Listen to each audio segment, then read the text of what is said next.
저는 올해로 67살이 된 할머니입니다. 지금까지는 말만 할머니였는데 다음 달이면 예쁜 손녀가 태어나 정말로 할머니가 된답니다. 그날을 손꼽아 기다리고 있어요. 여기에 올라오는 기가 막힌 사연들 볼 때마다 참 사람 사는 세상에는 별일이 다 있다 싶었습니다. 그래도 그런 별난 사연들에 울고 웃다 보면 제가 겪은 모진 세월의 상처도 조금씩 아무는 것 같더군요. 여기 사연을 보내는 사람들은 다 젊고 똑똑한 사람들 같아서 내 이야기를 보낼 생각은 전혀 못했는데 얼마 전에 딸이 엄마 이야기도 한번 보내보라고 용기를 주었어요. 며칠 동안 책상에 앉아서 제 이야기를 썼다 지웠다 하는 동안 혼자 많이도 울었습니다. 지난 세월에 대한 회한도 들었지만 지금 제가 누리고 있는 이 시간이 너무 감사하고 행복한 마음이 더 컸어요. 치유의 눈물이었죠. 저는 지금 미국 뉴저지에 살고 있답니다. 여기서 살게 된 지는 이제 5년쯤 되었어요. 35년 동안의 결혼 생활을 마무리하고 그러니까 요즘 사람들 말로 황혼 이혼을 하고 딸이 공부하고 있는 미국으로 오게 되었어요. 늙음하게 말도 안 통하는 새로운 나라에 적응하는 것이 쉽지만은 않았지만 똑똑하고 착한 딸이 늘 곁에 있어주니 든든하고요. 이곳 한인 커뮤니티가 잘 되어 있어서 좋은 분들이 많이 도와주시고 있어요. 시니어 스쿨에서 영어도 배우고 교회에서 함께 봉사도 하면서 살아가고 있답니다. 이 세상에서 자기 아들만 제일 소중한 까다로운 시어머니, 자기 엄마 말에는 꼼짝도 못하는 꼬장꼬장한 남편과 함께 살았던 35년은 매일매일 마음이 지옥 같았어요. 그런데 사람이 지옥에서 살다 보면 그곳이 지옥인 줄 모르는 법이거든요. 그냥 원래 사는 게 그런 것이려니 하고 꾸역꾸역 살아왔죠. 그러다가 용감하게 그 지옥문을 박차고 나오기까지는 정말 우여곡절이 많았답니다. 그 덕분에 지금은 너무나도 멋진 세상에서 홀가분하고 행복하게 살고 있죠. 70년 가까이 살아온 제 인생에서 가장 잘한 일을 꼽으라면 단연 우리 딸을 낳은 일이라고 할 거예요. 그리고 두 번째로 잘한 일을 대라고 하면 저는 주저없이 35년 만에 이혼한 것을 꼽습니다. 이혼한 것이 뭐가 자랑이라고 떠드느냐고 흉보실 분들도 있겠지만 저는 누가 뭐라 해도 이혼한 것이 너무나도 자랑스럽고 기뻐요. 제가 왜 그렇게 생각하는지 여러분 한번 들어봐 주시겠어요?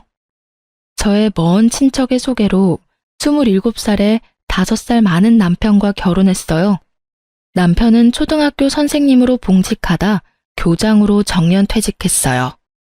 남편은 정근을 다니면서 사택에서 혼자 지낼 때도 있었지만 저는 결혼하고 나서 시댁에 들어가 줄곧 시부모와 함께 살았어요. 시골이긴 했지만 그래도 그 동네에서 유지소리 듣는 집안이었어요. 조상에게 받은 땅이 많아서 다른 집에 붙여준 논밭도 있었고 읍내에 작은 상가도 몇 개 가지고 있었어요.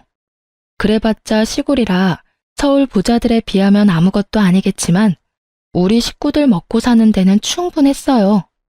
가족들을 먼저 좀 소개해야겠네요. 남편은 그 집안의 귀한 독자였어요. 저희 시아버지도 독자였으니 2대 독자가 되겠네요. 이 집이 워낙 손이 귀한 집안이라고 동네 어른들이 말씀해 주시더라고요. 남편은 저에게도 선생처럼 굴었어요. 저한테 늘 권위적이었고 사소한 것까지 사사건건 꼬장꼬장하게 잔소리를 해댔어요. 아니 이 사람아, 난닝구를 이렇게 납작하게 동개놓지 말고 한번 요울에 접어서 돌돌 말아놓으라고 몇 번을 말하나, 응? 이렇게 해놓으면 난닝구 가운데에 주름이 잡힌다니까. 옷 안에다가 있는 속옷인데 주름 조금 치면 업돼서 그래요. 서랍이 작아 그렇죠. 납작하게 개야 자리를 덜 차지하니까요. 무슨 여자가 남편 말에 한 번도 알겠어요 하는 법이 없나? 어디서 매번 말대꾸야 말대꾸가. 남편이 그렇게 하라면 네 하고 그냥 그렇게 해. 속옷 하나도 자기가 원하는 방식대로 개어놓으라 하고 계란 후라이 하나를 해와도 노른자가 너무 익어도 안 되고 그렇다고 안 익어도 안 되었어요. 노른자에만 알갱이가 보이는 굵은 소금을 서너 알 올려야 하는데 소금 알갱이까지 세어보면서 많이 뿌렸네 적게 뿌렸네 잔소리를 하는 사람이었죠. 이런 남편의 꼬장꼬장한 성격은 딱 자기 어머니를 닮았어요. 시어머니는 90세가 다 되어가도록 허리 하나 굽지 않고 머리카락 한 올 흐트러지지 않은 차림을 했어요. 바늘로 찔러도 피 한 방울 안 나올 것 같았죠.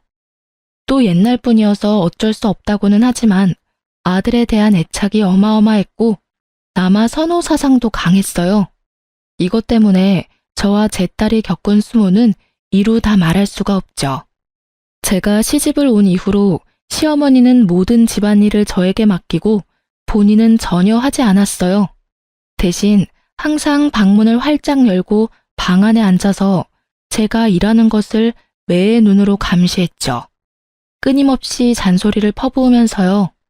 저도 우리 집에서 장녀로 커서 어렸을 때부터 집안일을 해왔기 때문에 집안일이 그렇게 서툴지는 않았어요. 그런데 시어머니는 아주 사소한 일도 자기가 원하는 방식으로 하라고 요구했어요. 그게 훨씬 더디고 불편한 방법이더라도요. 지금 생각해보면 시어머니는 제 모든 게 못마땅했던 것 같아요. 자기 아들이 너무 아까워서 그랬겠죠. 남편은 월급을 받아오면 전부 시어머니를 드렸어요. 그럼 시어머니가 거기서 쌀이나 연탄 같은 큰 살림을 계산하고 장볼 돈만 빠듯하게 저에게 주셨어요. 넉넉히 주는 것도 아니면서 늘 헤프게 쓴다고 야단을 했죠. 남편과 시어머니는 근검절약에는 아주 도 같은 사람들이라 휴지 한 장 허투루 쓰는 법이 없었어요.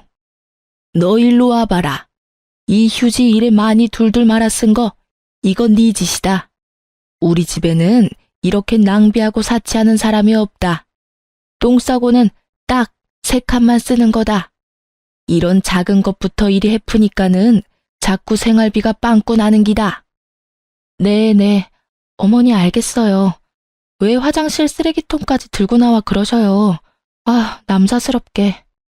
우리 딸 키울 때 다들 종이 기저귀 쓰던 시절이었는데요. 저는 종이 기저귀는 한 장도 써보질 못했어요. 그저 손이 부르트도록 천 기저귀를 빨아서 써야 했어요.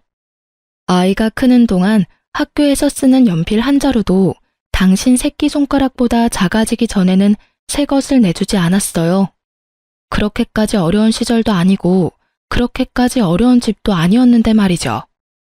시아버지가 돌아가신 이후로 집안의 모든 일은 시어머니와 남편 둘이서 결정했어요. 물론 시아버지가 계실 때도 제 의견을 물은 적은 없었지만요. 그 시절을 돌아보니 저는 그냥 그 집에서 밥 해주고 빨래하는 식모였던 것 같네요. 그래도 시아버지는 한 번씩 생각나요. 고마운 마음도 있고요.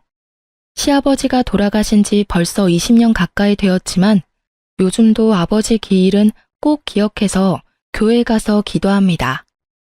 말씀은 늘 무뚝뚝하게 하셨지만 그래도 그 집에서 유일하게 저를 챙기고 생각해준 사람이에요. 아가, 이건 홀딱 묶고 치우라. 닭장에서 막 꺼내왔다. 네 어머니 동칠래 같다. 아, 아버지, 고맙습니다. 잘 먹을게요. 가끔 어머니가 동네 마실 나간 틈을 타 아버지는 닭장에서 계란을 하나 꺼내다 주기도 하고 본인 몫에 곶감을 놔뒀다가 몰래 주시기도 했어요. 물론 고맙다는 제 인사는 듣지도 않고 휙 돌아서 나가버리시곤 했지만 저는 그래도 늘 따뜻한 마음이 느껴졌답니다. 시아버지는 폐암으로 일찍 돌아가셨어요. 담배는 많이 태우셨지만서도 감기 한 번 안 걸릴 정도로 건강하셨는데 어느 날 갑자기 친구분들과 약주를 드시다가 그 자리에서 쓰러지셨어요. 병원으로 옮겼더니 폐암 4기라더군요. 병원에서는 수술해도 좀 어려울 것 같다고 하면서 길어야 3개월을 이야기했어요. 아버지는 수술은 안 하고 싶다면서 대신 병원에서 너무 고통스럽지 않게 갈 수 있게만 도와달라 하셨어요. 그렇게 아버지는 병원에 입원하게 되었는데 시어머니는 자기는 환자 수발 못한다며 병원에 오질 않았어요. 제가 병원에서 먹고 자고 하면서 시아버지 마지막 수발을 들었죠. 아버지는 그래도 거의 6개월을 버티다 돌아가셨어요. 아버지가 돌아가시기 며칠 전에 저를 힘겹게 부르셨어요. 저에게 통장과 도장을 하나 주시더라고요. 예금 통장이었는데 그 날짜로 3천만 원이 좀 넘는 돈이 되어 있더라고요. 지금도 적은 돈은 아니지만 그때는 더 큰 돈으로 느껴졌죠. 아가, 이거 찾아서 네가 넣어둬라. 이거 만기 날까지는 어떻게든 내 살아있고 싶었다. 아니 아버지, 이게 뭐예요? 네가 이 고약한 집에 와서 고생이 많았다. 이거는 네 남편한테도 시어매한테도 말하지 말고 지원이한테도 쓰지 말고 잘 놔둬. 잘 두었다가 꼭 필요할 때 너한테 써. 아버지, 저 이렇게 많은 돈 필요 없어요. 돈 필요 없는 사람이 어딨나? 늙으면 돈 쓸 일이 있다. 아버지, 저 이거 못 받아요. 이걸 제가 어떻게 받아요? 내 마지막 지켜준 거 고맙다. 이제 너 더 고생 안 하게 내 얼른 죽을게. 아버지, 그런 말 마세요. 얼른 나와서 집에 같이 가셔야죠. 아버지 없으면 내가 누구한테 계란을 얻어먹어요. 그 자리에서 펑펑 울었어요. 그날 너무 울어서 그런가 정작 시아버지 돌아가신 날은 눈물도 안 나오더라고요. 며칠 뒤에 시아버지는 거짓말처럼 돌아가셨어요. 저는 시아버지 말대로 그 돈은 아무한테도 말하지 않았고 은행에 넣어두고 없는 돈인 것처럼 잊어버리고 살았어요. 그래도 그 돈 덕분에 정말 마음 한구석이 든든하더라고요. 시아버지는 그렇게 살아계실 때도 유일하게 저에게 따뜻하신 분이셨고 돌아가셔도 저를 든든하게 해주셨어요. 친정 아버지가 일찍 돌아가셔서 저도 아버지 정을 모르고 살았거든요. 그래서 저에게는 시아버지가 주신 그 무뚝뚝한 사랑이 참 귀하고 고맙습니다. 마지막으로 이제 우리 딸 이야기를 해야겠네요. 딸 이야기를 하려니까 눈물부터 나네요. 우리 딸도 참 마음고생을 많이 했어요. 제가 막 결혼을 해서 시집에 들어왔는데 시어머니가 저를 앉혀놓고 이야기하더라고요. 남자에게 군 식구가 생기면 그 식구들 먹여 살리느라 등골이 빠지는 법이다. 애 주렁주렁 낳아서 우리 귀한 아들 고생시키지 말고 딱 아들 하나만 낳아. 더 낳을 생각일랑 하지 말고. 아들을 낳으면 좋겠지만 만약에 딸이 나오면 어떡해요, 어머니? 저는 정말 궁금해서 물어봤어요. 어떻게 아들만 골라 낳을 수가 있나 싶어서요. 그게 제 마음대로 되는 게 아니잖아요. 부정타게 재수없는 소리. 그냥 잔말 말고 아들 하나만 낳아서 키우라니까. 시어머니는 소리를 버럭 질렀어요. 아들을 골라 낳을 수 있는 것도 아니고 어떻게 딸을 낳는 것이 재수가 없는 일인가 싶었지만 시어머니가 버럭대는 통에 그 자리에서는 아무 말도 못했죠. 안타깝게도 임신이 바로 되지는 않았어요. 유산도 2번 했고요. 그때마다 시어머니는 몸을 함부로 했느니 어쨌느니 별 이상한 소리를 하면서 저를 비난했어요. 나중에 동네 어른들이 이 집은 워낙 손이 귀하다면서 시가 안 좋다는 소리를 슬쩍 전해주더라고요. 그래도 그때는 모든 게 제 탓인 것만 같았어요. 늘 주눅이 들어있었죠. 그러다가 결혼 4년 만에 어렵게 생긴 아이가 우리 딸이에요. 제가 그때 31살이었는데 그때는 그 나이가 엄청 노산이었죠. 그게 어떻게 하는 건지는 잘 모르겠지만 어쨌든 아들 하나만 낳아 잘 키우라고 했는데 어렵게 임신해서 겨우 딸을 낳았으니 시어머니가 저희를 곱게 볼 리가 없었죠. 아직 꽃샘추위가 남아있는 때였는데 산모방에 연탄 들어가는 것도 아깝다고 타박했어요. 그나마 그 연탄불도 몸을 푼 제가 나와서 직접 갈아야 했어요. 우리 아기는 시어머니가 한 번도 안아준 적이 없었어요. 딸은 어차피 남의 집 줄 거라면서 정줄 필요가 없다면서요. 아기를 낳고 3, 7일도 지나지 않은 어느 날 시어머니가 남편한테 이야기하더라고요. 저 물건은 임신도 잘 안 되고 아무래도 아들은 못 낳는 물건 같으니 어디 다른 여자한테 가서 아들 하나만 낳아서 데리고 와라. 아니 어머니, 그게 무슨 말씀이셔요? 학교 선생이 그런 짓을 하고 어떻게 아이들을 가르쳐요? 학교 선생이지만 남자고 이 집안의 독자인데 그게 뭐 흉이 된다니? 대를 잇는 것보다 더 중한 게 어디 있다고. 세상 사람들이 그거 하나 이해 못할까? 네, 알았어요. 제가 알아서 할게요, 어머니. 이제 그런 소리는 하지 마세요. 일부러 저 들으라고 그랬는지는 모르겠지만 조심스럽게 하는 이야기는 아니었어요. 큰 소리로 이야기해서 방에 있던 제가 다 들었죠. 아무것도 모르는 아기가 들을까 싶어 신생아의 귀를 막고 설움이 북받쳐 올라 한참을 꺽꺽대고 울었던 기억이 나네요. 그래도 저한테 그러는 것까지는 제가 참으면 되는 일이었는데 우리 딸까지 구박할 때는 정말 화가 나더라고요.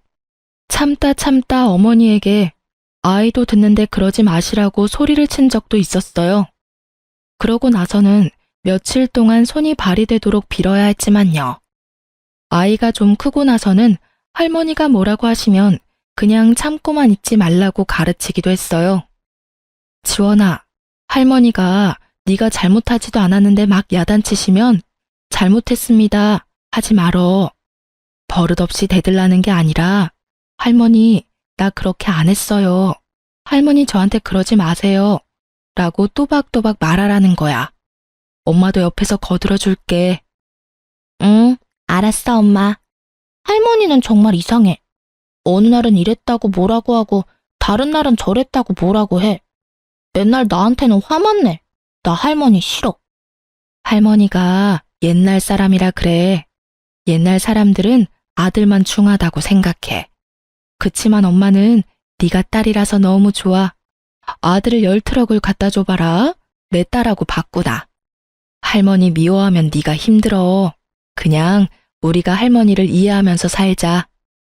응, 알았어. 할머니는 자기도 여자면서 왜 아들만 중하대? 남자애들은 시끄럽고 멍청하기만 한데.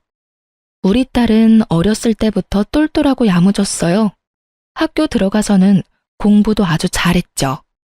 어린 아이가 할머니를 이해하려고 노력하면서도 아닌 건 아니라고 야무지게 따지기도 잘했어요. 그러다 보니 할머니와 사이는 좋지 않았지만 할머니가 우리 딸에게 함부로 대하진 못했어요. 좀 어려워했다는 말이 더 맞겠네요. 저는 정말 다행이라고 생각했어요. 저는 늘 딸이 자랑스러웠답니다.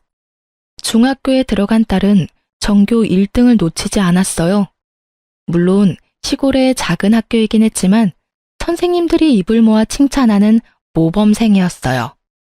중3 때 담임 선생님은 특히 딸아이를 정말 아껴주셨는데 그분이 적극적으로 도와주셔서 다른 지역에 있는 특목고에 지원할 수 있었어요. 물론 합격했죠. 기숙사가 있는 학교라서 딸과 떨어져 지내야 하는 건 아쉬웠지만 오히려 집을 떠나 있으면 딸이 할머니에게 스트레스 받지 않고 공부만 할 수 있을 것 같아서 너무 기쁘더군요. 그런데 기숙사 학교다 보니 학비가 일반 고등학교보다는 좀 더 내야 했어요. 서울에 있는 아이들은 학원비만 해도 한 달에 100만 원씩 들기도 한다는데 그런 거 생각하면 지나치게 비싼 것도 아니었어요. 또 집에서 그 정도를 부담하지 못할 형편도 아니었고요. 그런데 언제나처럼 문제는 시어머니였어요. 아니, 우리 아이가 아들이 아닌 것이 문제였죠. 그깟 개집에 공부하는데 대학도 아니고 고등학교 다니면서 무슨 월사금을 그렇게나 많이 내느냐 말이다. 요즘에는 대학을 나와야 시집도 잘 가는 법이니 내가 대학은 얼마가 들어도 보내준다 이 말이다. 그런데 고등학교를 무신 한 달에 100만 원 돈을 내면서 다닌단 말이고 아들도 아니고 딸내미 공부시킨다고 이렇게 돈을 들이란 말이냐? 이게 3년이면 도대체 돈이 얼마고? 어머니, 그 학교가 아무나 가는 학교가 아니에요. 지원이가 똑똑해서 간 거예요. 그러니까 왜 남들은 멀쩡히 그냥 가는 학교를 계집애가 뭐 할 일 있다고 그 유난을 떨어야 한단 말이고. 요즘은 여자아이들도 공부를 많이 해요. 여자도 장관도 하고 회장도 하는 세상이잖아요. 여자는 시집 잘 가서 애 낳고 키우는 게 가장 좋은 팔자다. 여자가 밖으로 돌면 팔자가 드세지는 법이다. 시집 가서 남편 잘 섬기고 떡두꺼비 같은 아들 낳아 잘 키우는 게 여자에게 최고의 입신양명이다. 계집애가 그 돈 들여 공부를 해서 뭐 한단 말이고. 자고로 여자가 너무 먹물을 많이 먹으면 그 집안이 시끄러운 법이다. 남편은 자기도 선생님이고 그 학교가 좋다는 것을 잘 알고 있으면서도 이번에도 자기 엄마 말에는 꼼짝도 못했어요. 제 의견이요? 당연히 저에게는 묻지도 않았죠. 제가 아이를 그 학교에 보내고 싶다고 아무리 이야기해도 남편도 시어머니도 들은 척도 안 했어요. 제가 어머니에게 무릎 꿇고 사정도 해보았지만 눈 하나 깜짝하지 않더라고요. 아버님이 주신 돈으로 제가 보낼까 고민도 해봤지만 그렇게 하면 집안에 분란이 일어날 게 불보듯 뻔하더라고요. 그 돈이 어디서 났느냐서부터 따지기 시작해서 제가 집안 돈을 빼돌렸다고 몰아갈 것 같기도 하고요. 그런 분란이 무서워서 아이에게 그 학교를 못 간다는 말을 하는 심정은 말로 할 수가 없어요. 제가 너무 못나서 차라리 죽고 싶었으니까요. 아이를 붙들고 미안하다고 하면서 엉엉 울었어요. 아이는 오히려 덤덤하게 저를 위로하더라고요. 엄마, 나 정말 괜찮아. 걱정하지 마. 내가 가만히 생각해보니까 오히려 여기서 학교 다니는 게 내신 성적에 더 유리할 것 같아. 고등학교가 중요한 게 아니라 대학 가는 게 더 중요한 거잖아. 나 그냥 여기서 학교 다닐래. 지원아, 너는 이 집을 꼭 떠나야 해. 이 집에서 벗어나야 네가 마음껏 날개를 펼치고 살 수 있어. 그래, 고등학교는 어쩔 수 없게 되었지만 대학은 꼭 서울에 있는 좋은 대학을 가자. 너 하고 싶은 공부 있으면 멀리 유학도 가. 엄마가 어떻게든 너 하고 싶은 것 하면서 살 수 있게 도와줄게. 응, 엄마, 나 자신 있어. 서울대도 가고 유학도 갈 거야. 나중에 엄마랑 나랑 우리 둘이만 같이 살자. 내가 성공해서 엄마도 여기서 벗어나게 해줄게. 저는 그 일을 계기로 돈을 벌어야겠다고 마음먹었어요.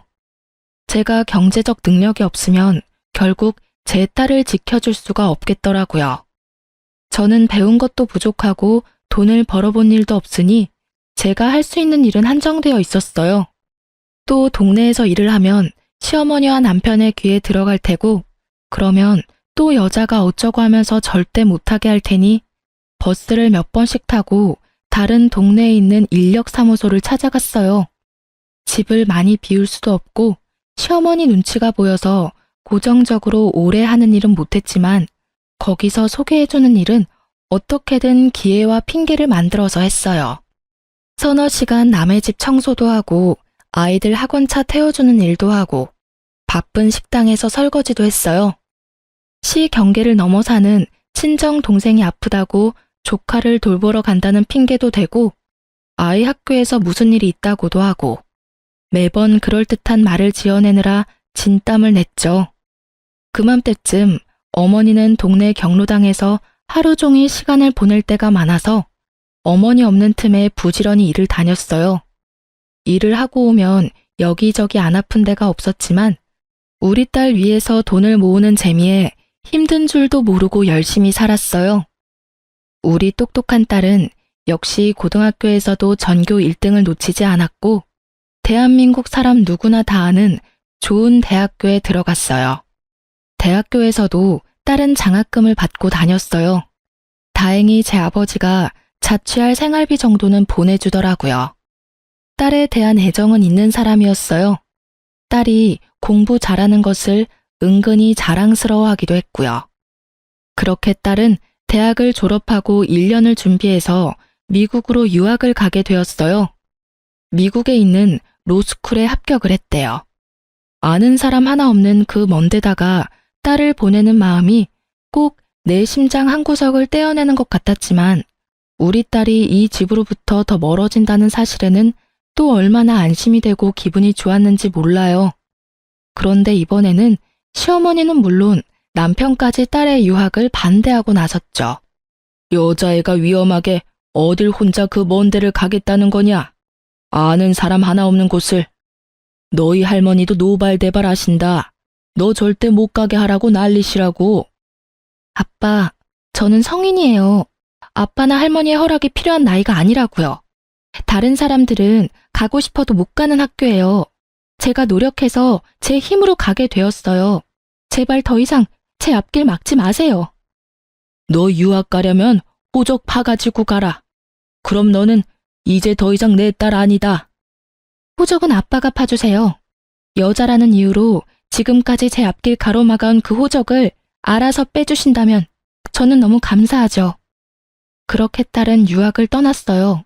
저는 눈치가 보여서 공항에도 나가보지 못했어요. 물론 다 큰 아이고 똑똑한 아이지만 혼자서 그 먼 데를 떠났다고 생각하니 어찌나 먹먹한지 그날 하루 종일 하늘만 보면서 눈물을 훔쳤네요. 그래도 아이가 떠나는 날 제가 그동안 차곡차곡 모았던 돈을 딸에게 보내줬어요. 딸은 안 받는다고 난리였지만 저에게는 그렇게 할 수 있는 것이 너무나 행복했어요. 많지 않은 돈이지만 그래도 공부하는 동안 생활비에는 보탬이 될 것 같았어요. 우리 딸에게 처음으로 엄마 노릇을 제대로 한 것 같더라고요. 미국에 간 딸은 제 아빠와는 정말 연락을 하지 않았지만 저와는 매일 인터넷 통화도 자주 했어요. 그러던 어느 날 목욕탕에서 세신을 해주신 아주머니가 저에게 오른쪽 가슴에 뭐가 만져진다고 병원 한번 가보라는 거예요. 자기 언니가 그랬다면서요. 그러고 보니 제가 만져봐도 덩어리 같은 것이 잡히더라고요. 아무리 만져봐도 느낌이 좀 이상했어요. 딸과 이야기를 나누다가 이 이야기를 했더니 마침 딸이 얼마 후에 방학이라 한국에 오겠다면서 이참에 건강검진을 같이 해보자고 예약을 해주었어요. 유방암 3기였어요. 암의 크기가 크다고 당장 수술을 받으라 하더라고요. 이럴 경우 5년 이상의 생존율이 40%밖에 안 된다면서요. 당장 수술 날짜를 잡고 일단 집으로 내려와서 남편과 시어머니에게 이 사실을 알렸어요. 남편은 좀 놀란 얼굴로 말이 없었는데 시어머니는 대뜸 수술하지 말라는 소리부터 하더라고요. 유방암이면 유방을 잘라내는 거 아니냐? 아이고, 이제 하다 내 아들이 한쪽 유방이 없는 여자랑 살라는 소리냐? 그 쓸데없이 수술할 거 없다. 암 수술이면 돈도 한두 푼 드는 것도 아니고 저 우리 옆 동네 산에 암 걸려서 요양 온 사람 있는데 여 와서 3년 동안 공기 좋은 데 있으면서 느릅나무 껍질 차 다려 먹었더니 암이 싹 다 낫다더라.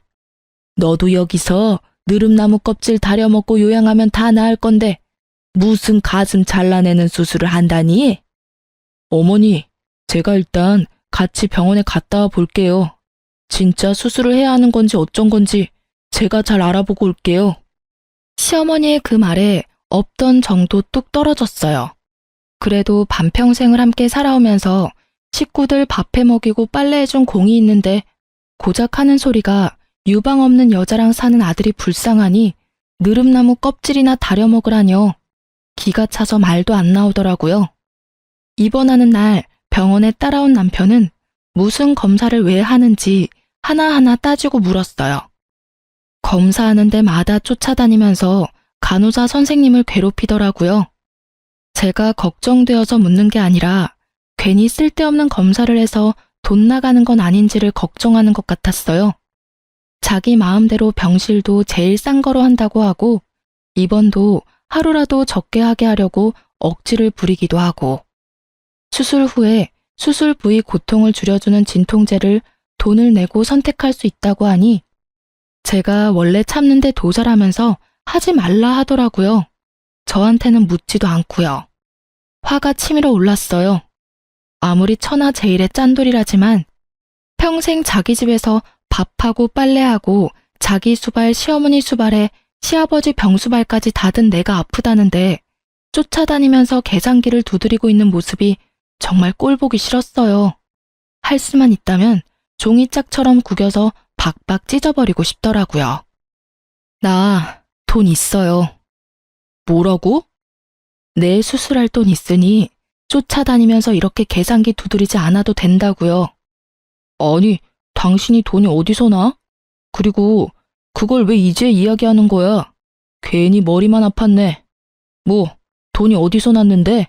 아니, 그보다 얼마나 있는데? 집으로 가세요. 그리고 이제 병원에 오지 마세요. 내 수술도 내가 알아서 하고 죽어도 혼자 죽을랍니다. 그깟 유방암으로 요즘 안 죽어. 당신 죽으면 우리 어머니는 누가 돌봐? 절대 죽으면 안 되지. 그나저나 돈이 얼마나 있는데? 내가 죽으면 자기 어머니를 돌볼 사람이 없다는 말에 저도 우리 시아버지처럼 수술 받지 말고 그냥 죽어버릴까도 잠깐 생각했어요. 저는 그 집에서 살고 싶지가 않더라고요. 내가 이 집에서 떠나려면 죽는 방법밖에 없다고 생각했어요. 그런데 그 말을 듣고 있던 딸이 미친 사람처럼 제 아빠에게 화를 내더라고요. 아빠한테는 지금 엄마가 살아야 하는 이유가 고작 할머니를 돌보기 위해서예요? 세상에, 아빠가 그러고도 사람이에요. 엄마가 지금까지 어떻게 살았는데, 할아버지 병수발도 엄마가 다 했는데, 엄마가 암이라는데 고작 나아서 할머니를 돌보라는 소리를 해요? 아니, 너 왜 소리를 지르고 그러냐? 아빠와 할머니는 사람이 아니에요. 양심도 없고 염치도 없어요. 사람의 탈을 쓴 악마라고요. 엄마 말대로 그냥 집에 가세요.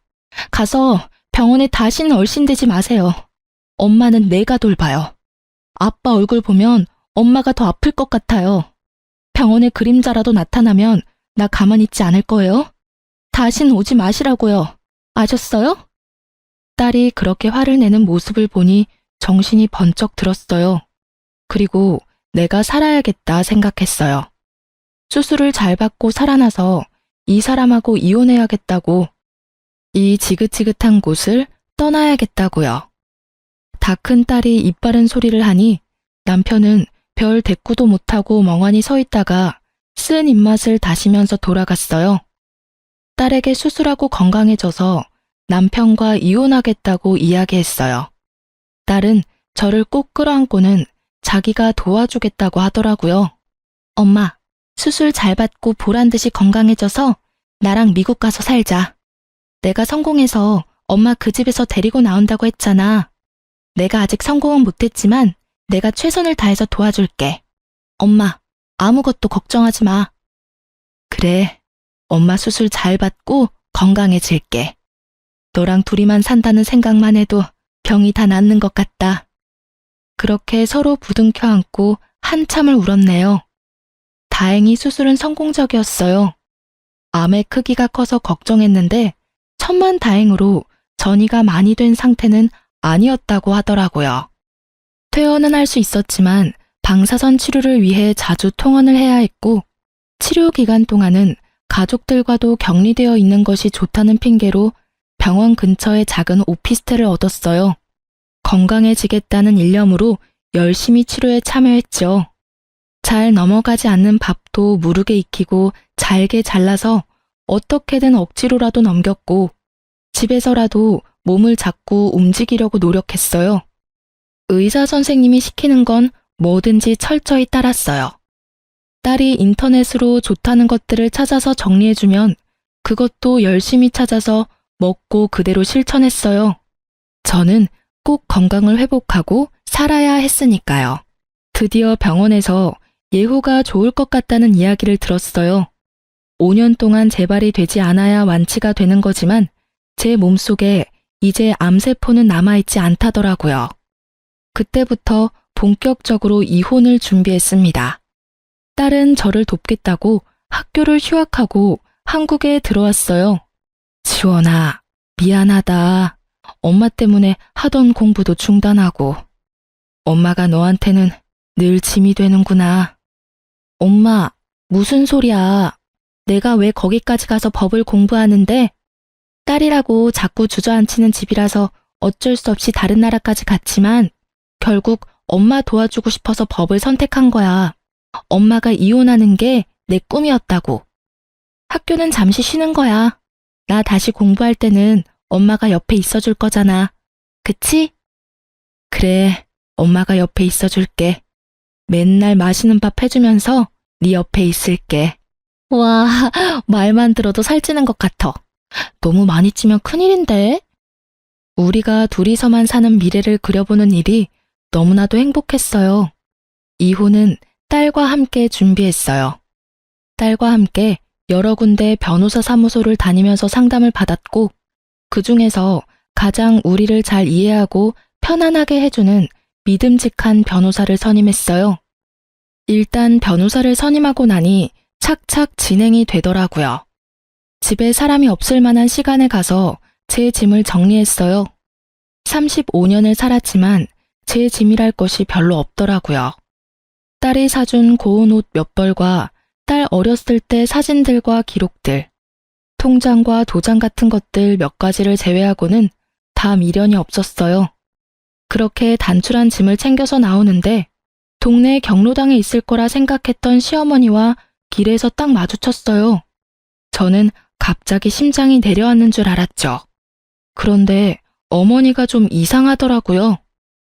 왜 날 그렇게 쳐다보시오? 이 동네 사람인가? 아, 네. 아니, 그러니까. 에이, 별 정신없는 사람 다 보겠네. 누구냐고 묻는데 왜 말을 못해? 그때 이웃에 사는 아주머니가 나타나 제 손을 끌고 가면서 말했어요. 아이고, 우리 집에 온 손님이네. 어르신, 어디 가시는 길이에요? 경로당에 있지 왜 돌아다니셔?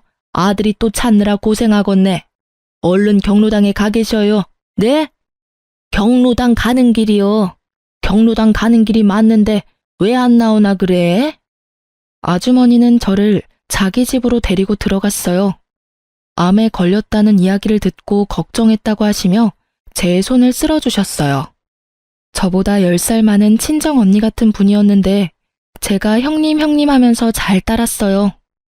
저는 그간에 있었던 일들을 이야기하며 형님 앞에서 펑펑 울었답니다.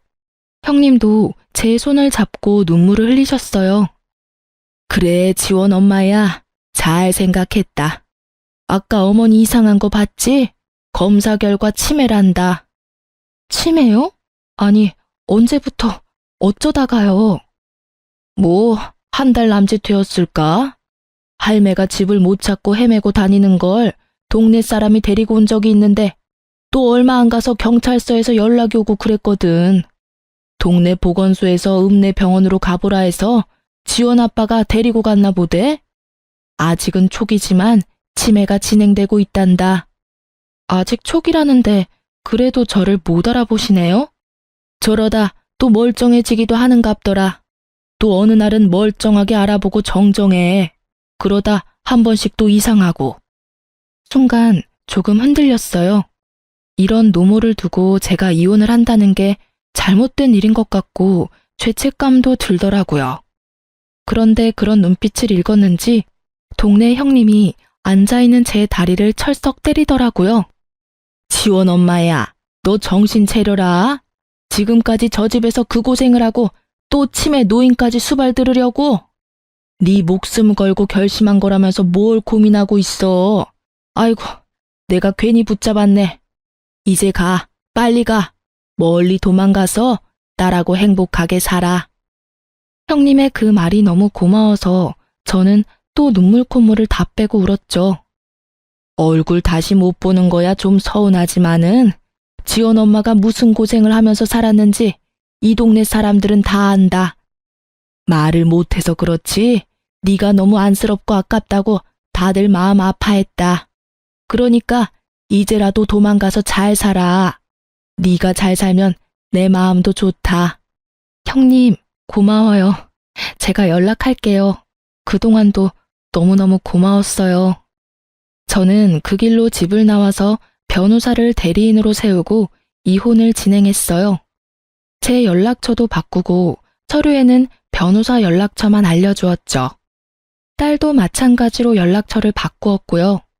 변호사를 통해 남편이 변호사 사무실로 찾아와서 저를 내놓으라고 난리를 쳐서 경찰이 왔었다는 이야기를 전해 들었어요.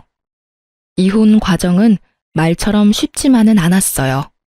시어머니와 남편에게 부당한 대우를 받았던 그 모진 시간들을 다시 떠올리고 서류로 만드는 작업을 하다 보니 매일 눈물이 나고 화가 나기도 하고 우울증에 걸릴 것만 같았죠. 제가 일하면서 모았던 예적금 내용도 증거로 제출하고 시아버지 병수발 드는 동안 무료한 시간을 보내느라 써두었던 병상일지도 아주 귀한 자료가 되었어요. 딸도 할머니와 아빠의 부당한 대우를 구체적으로 증언하고 딸이 어린 시절 썼던 일기장도 증거로 제출했어요. 딸의 중학교 3학년 때 담임 선생님은 딸이 특목고에 진학하지 못했던 당시에 상담한 자료를 찾아서 보내주시기도 했어요. 마음은 힘들었지만 한편으로 많은 분들에게 정말 너무 감사한 날들이기도 했답니다. 이런저런 증거들을 근거로 시어머니에게는 위자료를 요구하고 남편에게는 재산의 절반을 분할해달라는 청구를 했어요. 조정도 하고 법원에도 몇 번씩 불려가야 한다는데 저는 그 과정을 고마운 변호사 선생님이 다 대신해 주셨어요. 그래서 남편과는 그 이후로 얼굴 한번 마주치지 않을 수 있었네요. 지난한 시간이 흘러 결국 이혼을 하게 되었고 시어머니는 위자료 1,000만 원을, 남편은 재산의 절반을 분할해 주라는 판결을 받았어요. 남편은 제가 어느 날 갑자기 없어졌고 자신에게 한마디 상의도 없이 이혼을 했다며 법정에서 분통을 터뜨렸다고 하네요. 저희 의뢰인이 말씀하시기를 35년 사는 동안 집안의 대소사에 대해 의뢰인과 한 번도 한마디 상의하신 적이 없다고 하시더군요. 모든 걸 어머니와 남편 두 분이 상의하고 통보했다고요. 저희 의뢰인도 이혼에 대해 따님과 두 분이 상의하고 결정하셨다고 합니다. 그렇게 이혼이 마무리되고 나서 저는 딸을 따라 미국으로 이주했어요. 딸은 학교로 다시 돌아가서 열심히 공부했고 그 어렵다는 변호사 시험에도 합격했어요. 그리고 여기서 태어난 미국계 한국인을 만나 결혼도 하게 되었답니다. 화목한 가정에서 자란 반듯한 사위는 너무 다정한 사람이에요. 서로를 아끼고 사랑하는 둘의 예쁜 모습을 보고 있으면 저는 너무 행복해서 머리가 멍해지기도 해요. 우리 딸은 저와 같은 삶을 살지 않는 것이 너무나도 다행스럽고 자랑스러워요. 저는 여기서 참 좋은 분들을 만났어요. 황혼 이혼을 하고 딸과 함께 왔다는 이야기에 모두가 쿨! 이러면서 엄지손가락을 들어줘요. 낯선 땅에서 영어도 못하는 제가 어떻게 살 수 있을까 했는데 여기 와보니 세상은 정말 너무너무 넓고 다양한 삶이 있는 곳이라는 생각이 드네요. 그 사이 5년을 잘 유지해서 유방암 완치 판정을 받았어요. 암도 이겨내고 황혼 이혼에도 성공한 제가 못할 게 뭐가 있나 싶네요. 다음 달이면 우리 딸이 저에게 예쁜 손녀를 안겨준답니다. 손녀에게도 쿨한 할머니가 되려면 영어를 잘해야겠다 싶어서 한참 전부터 시니어 스쿨에 나가고 있어요. 학생 때도 못한 공부를 늙어서 하려니까 눈도 아프고 머리도 아프지만 이렇게 공부할 수 있는 것도 정말 꿈만 같은 일이에요. 제가 그냥 그 집에서 살았다면 정말 꿈도 꾸지 못할 일이었을 테니까요. 엄마 아빠 일하는 동안 제가 손녀를 돌보아 줄 수 있는 것도 너무너무 행복해요. 여기서는 딸이라고 공부 못하게 할 사람도 없으니 우리 손녀도 자기가 원하는 것들 다 하면서 멋지게 살아갈 수 있게 저도 최선을 다해 도울 거예요. 이른을 바라보는 이 나이에도 행복을 찾을 수 있더라고요. 약간의 용기만 있으면 얼마든지 새로운 삶을 살아갈 수 있습니다. 혹시 지금 어렵고 힘든 시간을 살고 있는 분들이 있다면 제 이야기가 그분들에게 조금이라도 힘이 되었으면 좋겠어요. 못 배우고 나이 많은 저도 도전하고 싸워서 행복을 찾았으니까요. 여러분도 할 수 있습니다. 행복해질 수 있어요. 비천한 이야기 이제 마치려고 합니다. 잘 들어주셔서 감사해요. 행복하세요.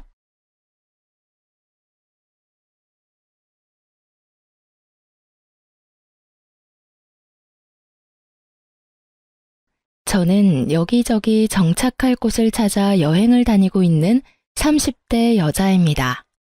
사연을 듣다 보니 개념 가출한 시댁 이야기가 많길래 저도 저의 전 시댁 이야기를 해볼까 싶어 사연을 보내봅니다.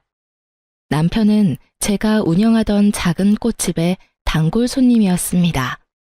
많게는 일주일에 2번, 적어도 일주일에 1번은 꽃을 사가는 남자를 보며 누구인지는 몰라도 저 남자의 여자친구는 참 좋겠다 하고 생각했었어요. 남자가 꽃을 그렇게나 자주 사가니 당연히 여자친구가 있을 거라 생각했으니까요. 그러던 어느 날 남자가 계산하며 쪽지 하나를 내밀더라고요. 저희 어머니께서 이제 꽃 좀 그만 사오라고 하시네요. 그래서 말인데 제가 첫눈에 반했습니다. 실례가 안 된다면 연락 부탁드립니다. 이렇게 적힌 쪽지 끝엔 자신의 전화번호가 있었고 전 고민하다 연락했고 저흰 자연스럽게 연인 사이가 되었어요. 평소 남편의 이미지도 워낙 좋았던 터라 큰 거부감 없이 남편을 받아들였던 것 같아요. 사랑받는다는 게 어떤 것인지 느끼게 해주는 남편 덕분에 연애 기간 내내 행복했어요. 그러던 어느 날 부모님께서 함께 차를 타고 가다 사고가 나셨어요. 워낙 크게 난 사고라 어떻게 손 쓸 틈도 없이 2분 다 제 곁을 떠나 하늘나라로 가셨네요. 갑자기 일어난 충격적인 일에 전 모든 의욕을 잃었고 그야말로 삶을 포기한 사람처럼 지냈어요. 우울증, 그거 정말 무서운 병이더라고요. 틈만 나면 죽고 싶다는 생각만 했어요. 그런 저를 세상에 다시 나오게 해준 사람이 남편이었어요. 자기야, 이제 기운 좀 차리자. 그리고 나랑 병원 가. 귀찮아. 그러지 말고 우리 헤어지자. 자기라도 제대로 살아. 그런 말이 어디 있어. 자기 잘못되면 나도 따라 죽을 테니 그렇게 알아? 알겠어? 자기야, 나 죽는 꼴 보기 싫으면 얼른 일어나. 그리고 나랑 병원 가. 오늘은 당신이 싫다고 해도 어떻게 해서든 데리고 갈 테니까. 자기 꼴을 좀 봐. 뼈만 앙상해서는. 하늘에 계신 부모님이 이 모습 보면 그 심정이 어떠시겠어? 그렇지 않아도 자기 혼자 두고 가셔서 눈도 제대로 못 감으셨을 텐데. 자기 이러고 있는 거 아시면 좋은 곳 못 가셔. 그러니까 나도 아니고 자기도 아니고 부모님 생각해서 병원 가자. 응? 날마다 찾아와서 저를 설득해준 남편 덕분에 전 병원 치료를 받으며 많이 좋아졌고 다시 일상생활을 하게 되었어요. 그 무렵 남편이 결혼하자고 하더라고요. 자기야, 우리 결혼하자. 응? 갑자기? 나 당신 가족이 되어주고 싶어. 사실 당신이 또 나쁜 생각할까봐 너무 걱정돼. 그러니까 나랑 결혼해서 내 곁에 좀 있어주면 안 될까? 당신 잘못되면 내가 못 살 것 같아서 그래. 제가 바다 끝까지 무너진 모습을 보고도 애절하게 결혼을 원하는 남편을 보며 내가 앞으로 이런 남자를 또 만날 수 있을까 싶더라고요. 그래서 전 고민하지 않고 남편과 결혼하기로 했어요. 저의 허락이 떨어지자 번갯불에 콩 구워 먹듯 결혼을 서둘렀지만 모두 저를 위한 것이겠거니 하고 그러려니 했어요. 남편의 시커먼 속내도 모르고 말이죠. 자기야, 우리 결혼하면 혹시 어머님 모시고 살아야 해? 아버님도 돌아가신 지 얼마 안 되셔서 적적하실 거 아냐. 재작년에 돌아가셨지. 그렇지 않아도 많이 적적해 하셔서 남동생이 모시고 있어. 그러니까 우린 엄마 신경 쓰지 말고 우리나 행복하게 잘 살면 돼. 알겠지? 사실 내심 걱정이었거든. 우울증이란 게 또 언제 심해질지 모르니까. 아무래도 모시고 살면 어머님이나 나나 힘들 것 같았거든. 당신 맘 다 아니까 너무 신경 쓰지 마. 동서에겐 조금 미안했지만 제 입장에선 어쩔 수 없더라고요. 결혼식은 최대한 간소하게 치렀어요.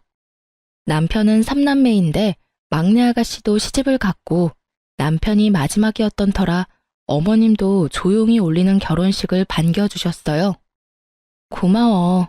내 뜻대로 간소하게 결혼식 올려줘서. 내심 걱정했거든. 아무래도 당신이 맞이라 어머님 생각은 다를 수도 있으니 말이야. 그런 걱정을 왜 해? 당신도 봤잖아. 엄마도 좋아하시는 거. 우리 집도 막내 결혼식 올린 지 얼마 안 돼서 또 손님들 초대하기도 좀 그랬는데. 때마침 당신이 간소하게 치르자고 하니 우리가 더 다행스러우는걸. 그러니까 그런 걱정 말고 당신은 그냥 건강 생각하면서 푹 쉬어. 남편의 말대로 전 마음을 요양하는 시간을 보냈어요. 꽃집도 제가 정신 놓고 있던 시기에 문을 닫았던 터라 낮에 햇볕도 쐬고 요리도 배우러 다니며 사람들과 어울리려 노력했어요. 그렇게 지내다 보니 수면제 없이 잠드는 시간들도 생겨나더라고요. 그렇게 몸도 마음도 건강해질 무렵 명절이 다가왔어요. 결혼하고 처음 맞이한 명절이기에 전 남편을 앉혀놓고 약속을 받아냈어요. 당신 여기 좀 앉아봐. 무슨 일 있어? 무섭게 왜 그래? 우리 내일 시댁 가잖아. 그 전에 당신한테 약속을 좀 받고 싶어. 무슨 약속? 난 시댁 일이라고 혼자 독박으로 일할 생각은 추호도 없어. 시댁에서 일이나 하려고 결혼한 것도 아니고. 그래서 말인데 내일 음식 준비할 때 당신도 함께 했으면 해. 난 또 뭐라고. 알겠어. 내가 내일 당신 옆에 찰싹 붙어서 도와줄게. 도와주는 게 아니라 함께 하는 거지. 왜 도와주는 거라고 해? 그리고 엄연히 따지면 내가 당신을 도와주는 거야. 당신 조상님들 식사라도 하고 가셔라. 하고 차리는 음식이니까. 알겠어? 네, 잘 알겠으니 얼른 자. 피곤하다고 했잖아. 얼른 자자. 피곤하다. 저는 남편의 호언장담 덕분인지 푹 자고 일어나 시댁으로 갔어요. 어머님, 저희 왔어요. 그래, 왔니? 얼른 손 씻고 와서 좀 거들어라. 둘째는 아까부터 재료 다듬고 있어. 전 괜찮아요, 어머님.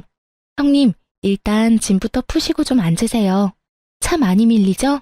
커피라도 좀 드릴까요? 아니야, 동서. 일단 나 짐부터 풀고 바로 나올게.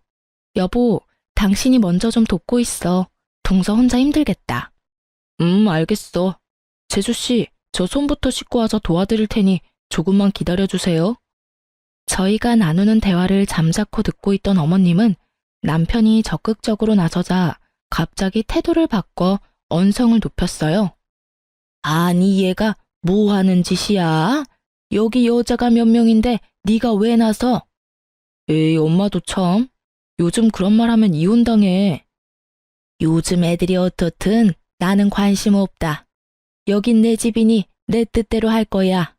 넌 들어가서 쉬어. 아님 소파에 앉아서 TV라도 보든지. 나 하나도 안 피곤해. 어제 잠도 푹 자서 컨디션 매우 좋아. 얘가 진짜? 네 엄마 쓰러지는 꼴 보고 싶으면 가서 도우던가. 난 절대 내 아들이 요리하는 꼴 보고 있을 생각 없으니 정하려거든. 집에 가. 단호한 어머님의 태도에 남편도 어찌할 바를 모르겠는지 우물쭈물하고 있더라고요. 생각 같아선 집에 가고 싶었어요. 하지만 그럴 순 없더라고요. 형님, 전 괜찮으니까 형님도 몸 안 좋으시면 들어가서 쉬세요. 늘 혼자 했던 터라 별로 힘들지도 않아요.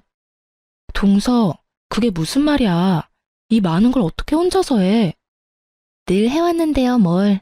그리고 전 음식 만드는 것보다 어머님 노여움이 더 힘들어요. 그러니까 아주버님 벌 그만 세우시고 형님도 같이 들어가세요. 전 진짜 괜찮아요, 형님. 착한 것을 넘어 바보 같은 동서를 두고는 도저히 발길이 떨어지지 않았으니까요. 전 멀뚱히 서 있는 남편을 일단 방으로 보내고 동서를 도왔어요. 동서의 말은 그냥 하던 말이 아니더라고요.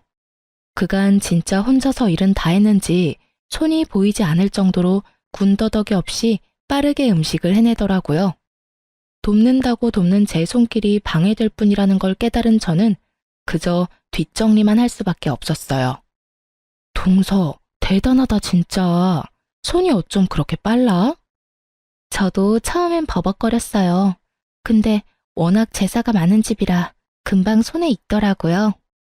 듣는 저는 웃음이 나지 않는데 동서는 어쩜 그렇게도 밝게 웃으며 말하는지. 전 이제껏 동서의 시댁살이 어떠했는지 훤히 보이더라고요.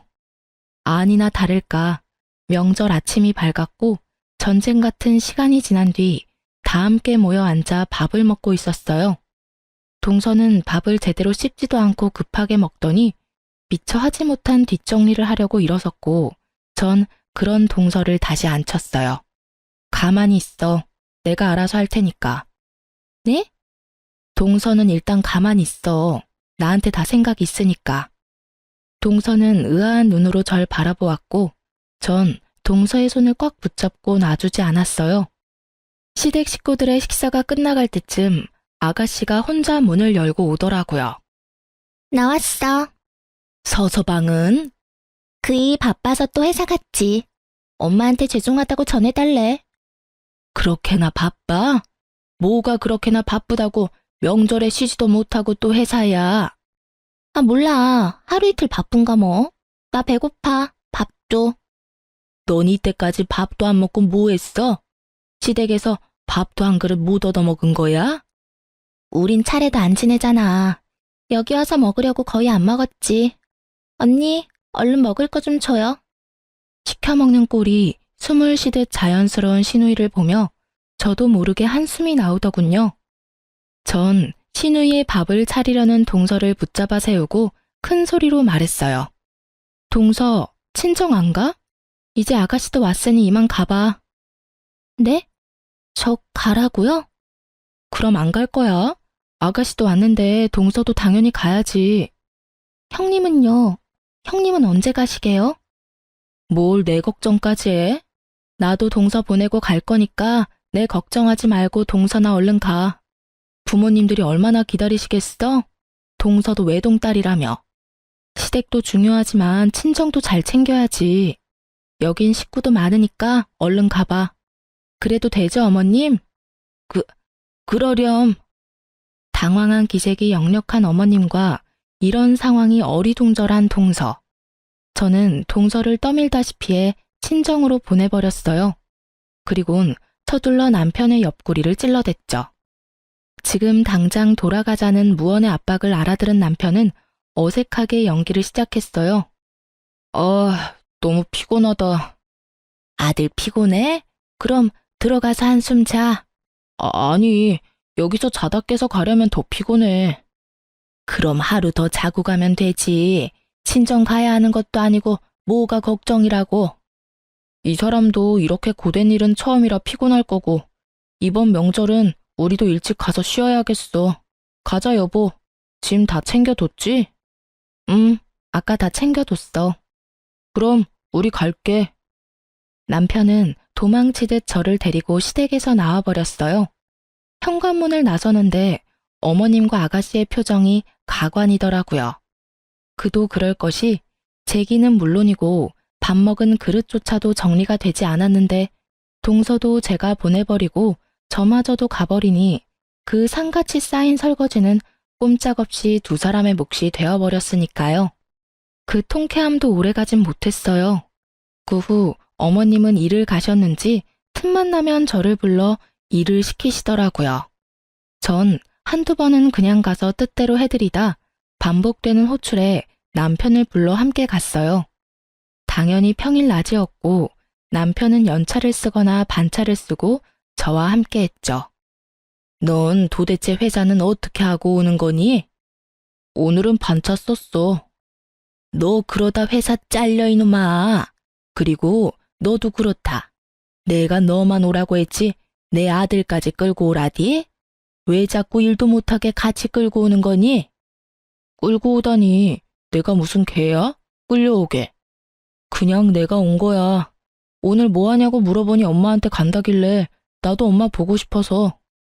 다들 아시겠지만 제가 끌고 온 것이 맞았어요.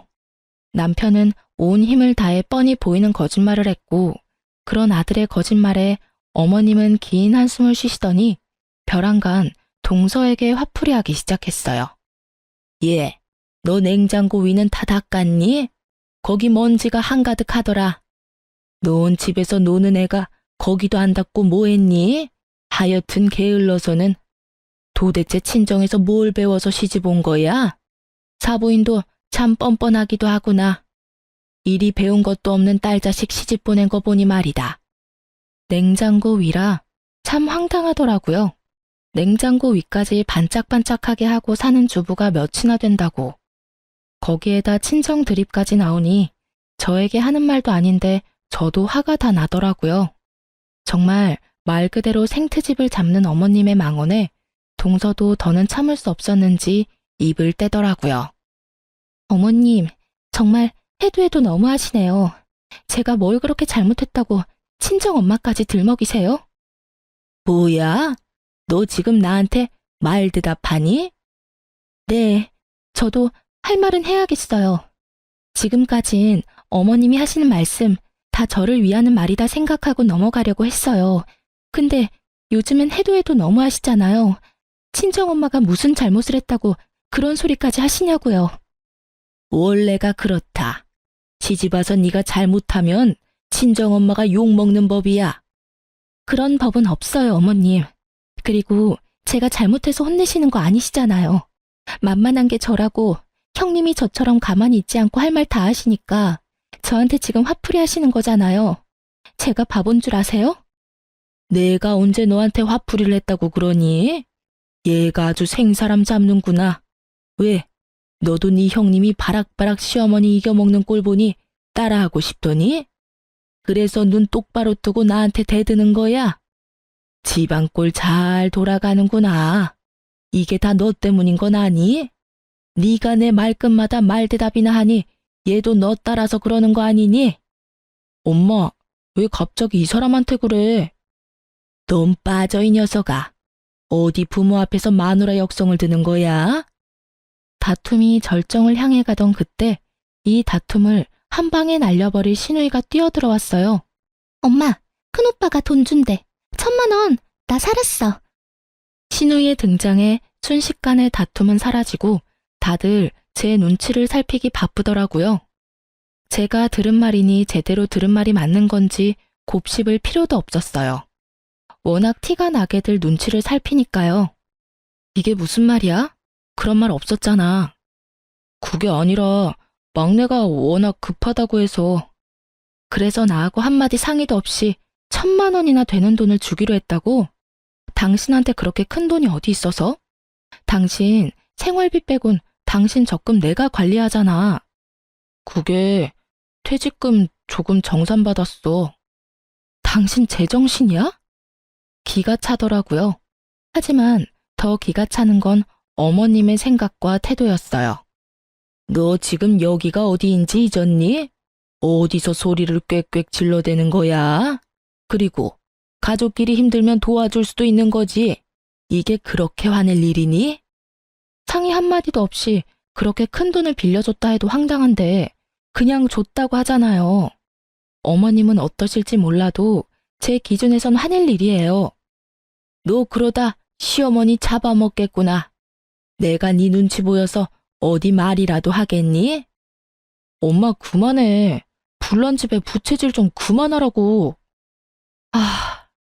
내가 진짜 궁금해서 그러는데 아가씨 남편도 있는데 왜 당신이 돈을 주는 거야? 그게 막내가 남편 몰래 친 사고라 알면 이혼당해. 들으면 들을수록 어이가 없더라고요. 저는 이대로는 안 되겠다 싶어 단호하게 말했어요. 당신은 다를 줄 알아? 아가씨, 상황이 급한 것 같으니 돈은 드릴게요. 대신 달에 50만 원씩 갚으세요. 이자는 안 받을 테니 편의점 알바를 해서라도 꼭 갚으셔야 할 거예요. 뭐라고요? 언니가 뭔데 이래라 저래라 해요? 몰라서 물어요? 아가씨 오빠 부인이잖아요. 잘 들어요, 아가씨.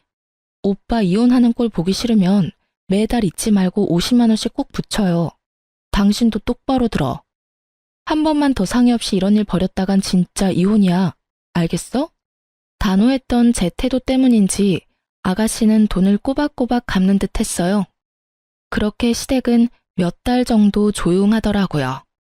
하지만 시댁이 조용하니 남편 놈이 사고를 치더라고요. 어느 순간부터 회사 일이 너무 힘들다고 하더니 어느 날은 진지하게 그만두고 싶다고 하더라고요. 저도 수입이 없었던 터라 좋게 좋게 조금만 더 고생해달라고 했어요. 그렇게 퇴사 마음을 접은 줄 알았는데 그게 아니었어요. 당신, 그게 뭐야? 출근한다고 나갔던 사람이 대낮에 큰 상자를 안고 집으로 들어오더라고요. 제가 깜짝 놀라 물으니 남편 놈은 어린아이처럼 웃으며 말했어요. 나 사표 냈어. 당신 말 듣고 참아보려고 했는데 도저히 안 되겠더라고. 그래서 그냥 오늘 사표 내버렸어. 미안해. 미리 말 못해서. 아, 그래. 이미 낸 사표 어쩌겠어. 내가 그렇게까지 말했는데도 당신이 사표를 낸 데는 다 이유가 있겠지. 그동안 고생 많았어. 이해해줘서 정말 고마워. 사실 당신이 이혼하자고 하면 어쩌지 하고 무서웠거든. 이런 일로는 이혼 안 해. 물론 미리 상의 안 한 건 좀 화나긴 하지만 앞으론 나하고 상의 정도는 해. 알겠지? 근데 오늘 동생들 집에 오기로 했어? 어머님 곧 생신이잖아. 선물 때문에. 대단하신 어머님은 한여름에 밍크코트를 선물로 받고 싶다 하셨고 한두 푼도 아니었기에 전 서방님과 아가씨를 집으로 불렀어요. 약속 시간에 맞춰 두 사람은 집으로 왔고 전 바로 얘기를 꺼냈어요. 어머님 생신 선물 말인데 밍크코트 갖고 싶으시대요. 좋네요. 그렇지 않아도 친구들 중에 엄마만 밍크코트 없다고 그랬는데. 이참에 사주면 되겠네. 우리 엄마 좋아하겠네. 엄마는 좋겠네. 근데 형, 너무 무리하는 거 아니야? 밍크코트 비싸잖아. 어쩔 수 없지 뭐. 삼남매의 얘기를 듣고 있자니 이상한 방향으로 흘러가기에 제가 딱 잘라 말했어요. 지금 무슨 말들 하는 거예요? 어머님 밍크코트 다 같이 돈 모아서 사드릴 거예요. 한두 푼짜리도 아니고 저희가 어떻게 사드려요? 어머 언니, 그런 건 원래 마지가 다 하는 거라고요. 저희가 돈이 어디 있어요? 그러게, 형수님, 비싸니까 맏아들이 사드려야죠. 그래 여보, 얘들이 돈이 어디 있어. 그냥 우리가 사드리자, 응? 어쩜 새 입에서 나오는 말 중 사람 말을 하는 이가 단 하나도 없는지 어이가 없어 헛웃음이 나오더라고요. 전 돈을 합치기 위해 미리 뽑아놓은 돈 중 20만 원을 꺼내 식탁 위에 올려놓으며 말했어요. 여기 20만 원. 난 더는 할 생각 없으니까 이 돈 보태서 밍크코트를 사드리든 김 세트를 사드리든 삼남매가 알아서 하세요. 언니, 20만 원으로 뭘 사요? 진짜 해도 해도 너무하는 거 아니에요?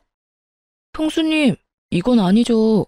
어머님도 저희가 모시고 사는데 그깟 밍크코트 좀 사드리면 큰일이라도 난답니까? 해도 해도 너무하시는 건 두 분이시죠. 아니, 3명일 수도 있겠네요. 어쨌든 마지가 동네북도 아니고 왜 그 비싼 걸 마지가 해야 해요? 서방님이랑 아가씨는 어땠을지 모르겠지만 저희 결혼할 때 마지라고 해서 더 받기는커녕 저희 둘이 알아서 다 했어요. 달마다 어머님 용돈도 드리고 있고요. 거기에다 어머님 생신 선물까지 독박스라고요? 전 그럴 생각 없네요.